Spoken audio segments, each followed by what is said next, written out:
अल्लाह तबारक व ताला ने इस सरजमीन पर 1 लाख से ज़ायद पैगंबरों को भेजा, जिनका सामना फिरौन और नमरूद जैसे सरकश लोगों से हुआ। अल्लाह ने अपने सच्चे पैगंबरों को उन शैतान सिफत लोगों पर फतह नसीब फरमाई और ये साबित कर दिया कि अल्लाह रब्बुल इज़्ज़त हमेशा सच्चे लोगों का हामी और मददगार रहता है। इस वीडियो में हम एक ऐसे अजीबुल खिलकत शख्स का तस्करा करने जा रहे हैं जो ना तो बादशाह था, ना कोई मुख्तलिफ मखलूक था। इसके बावजूद उस जैसा इंसान इस दुनिया ने दोबारा नहीं देखा, क्योंकि वो शख्स अपनी जिस्मानी कद्दो-कामत और ताकत में पूरी सरजमीन में मुनफरिद था। तारीख में उस शख्स को औज बिन अनक के नाम से जाना जाता है। ये शख्स इतना लंबा और देवकामत था कि वो समुंदर में चलता तो डूब ना सकता था। ऊंचे ऊंचे दरख्त और पहाड़ उसके सामने छोटे मालूम होते। उसकी लंबाई और कद इतनी ज्यादा थी कि दूसरे लोग उसके सामने कीड़े मकोड़े के मानिंद दिखते। दरअसल औज बिन अनक हज़रत आदम अलैहिस्सलाम का नवासा था, जो हज़रत आदम की बेटी सफूरा की बतन से पैदा हुआ था। औज बिन अनक बचपन से ही अपने हम उम्र बच्चों से ज़्यादा दराज कद और मजबूत नज़र आता था और जब जवान हुआ तो उसकी लंबाई गैर मामूली बढ़ती चली गई। रिवायतों के मुताबिक उसका कद 80 हाथ था। औज बिन अनक निहायत ही सरकश, काफिर और जाबिर शख्स था। बाज़ रिवायतों में आता है कि औज बिन अनक का ताल्लुक कौम आद से था। वो कौम आद पर अजाब के बाद बाकी बचने वाले लोगों में से एक था। चूंकि कौम आद जिस्मानी तौर से लंबे और देवहैकल लोग होते थे, इसलिए औज बिन अनक ने भी वैसी ही जिस्मानी बनावट पाई थी। हज़रत इब्ने उमर फरमाया करते थे कि औज बिन अनक इस कदर दराज कद था कि वो समुंदर के नीचे हाथ डालकर मछली पकड़ लेता और उसे सूरज के करीब करके भून कर खाता था। जब प्यास लगती तो वो बादलों को अपनी लाठी से हाँकता और बादलों से ही पानी पी लेता था। कहते हैं कि हज़रत नूह अलैहिस्सलाम के ज़माने में औज बिन अनक मौजूद था।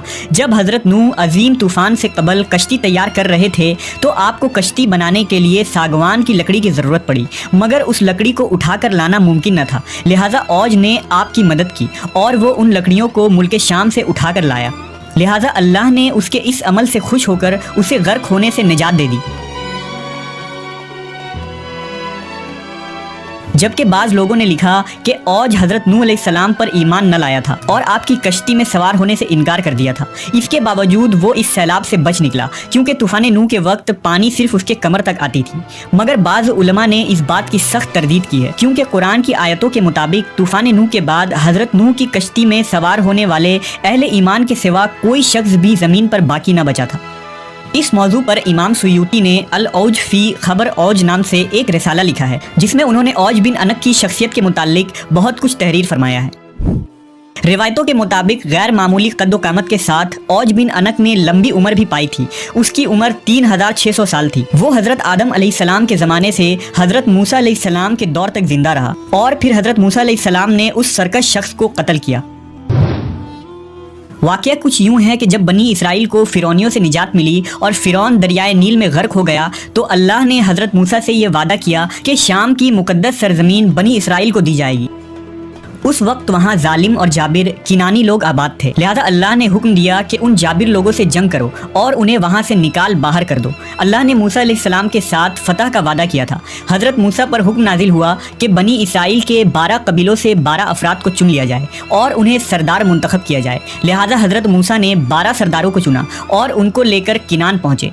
आप अलैहिस्सलाम ने उन सरदारों को शाम की तरफ भेजा कि वहाँ जाकर उन जालिम हाकिमों की खबर लें और उन्हें दावत हक पहुँचाएं कि ये मुकद्दस ज़मीन हमें अता की गई है, सो अब तुम लोग हमारी इताअत करो। अगर उन्होंने इनकार किया तो जंग से खबरदार करके आ जाओ।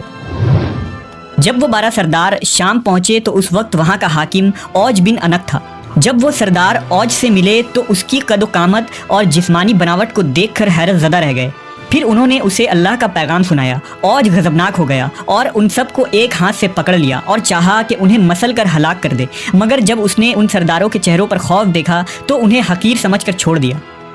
जब वो सरदार अपनी कौम में वापस आए तो हज़रत मूसा अलैहिस्सलाम से वहाँ का हाल बयान किया और ये भी बताया कि वहाँ के फल भी बहुत बड़े बड़े हैं। अनार का सिर्फ एक दाना एक आदमी का पेट भरने के लिए काफ़ी है। इस पर हज़रत मूसा अलैहिस्सलाम ने उन तमाम सरदारों से कहा कि तुम कौम के पास मुल्क शाम की खूबियाँ बयान करना और दुश्मन की ताकत व कुव्वत बयान न करना। लेकिन पैगम्बर खुदा के इस हुक्म पर सिर्फ 2 अफराद यानी हज़रत यूशा बिन नून और कालूद बिन कदादा ही कायम रह सके। बाकी तमाम सरदारों ने मुल्क शाम में बसने वाले अफराद की ताकत व कुव्वत का हाल कौम बनी इसराइल को सुना दिया, जिस पर बनी इसराइल ने चाहा कि वो जिहाद में ना जाएं।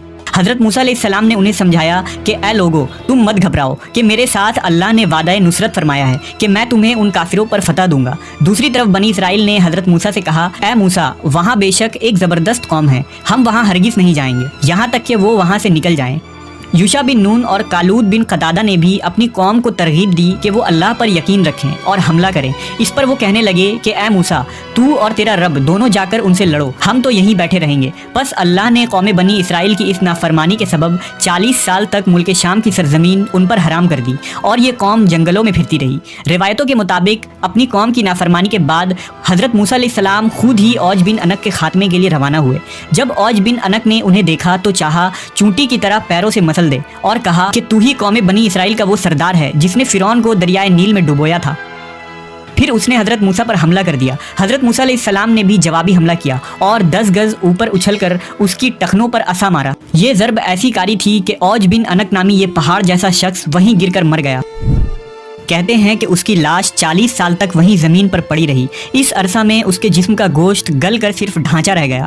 جب حضرت موسیٰ علیہ السلام اور حضرت ہارون علیہ السلام جہاد سے سرخرو ہو کر واپس لوٹے تو اس کے ڈھانچے کو اٹھا کر دریائے نیل پر رکھ دیا اور ایک عرصہ تک وہ ڈھانچہ دریائے نیل پر پل کا کام انجام دیتا رہا۔ مخلوق خواہ کتنی بھی شرکس اور قد آور ہو، جب اللہ کی پکڑ ہوتی ہے تو اس کی طاقت و قوت ریت کے مانند ڈھے ہو کر رہ جاتی ہے اور یہ بعد میں آنے والے لوگوں کے لیے نشان عبرت بن جاتی ہے۔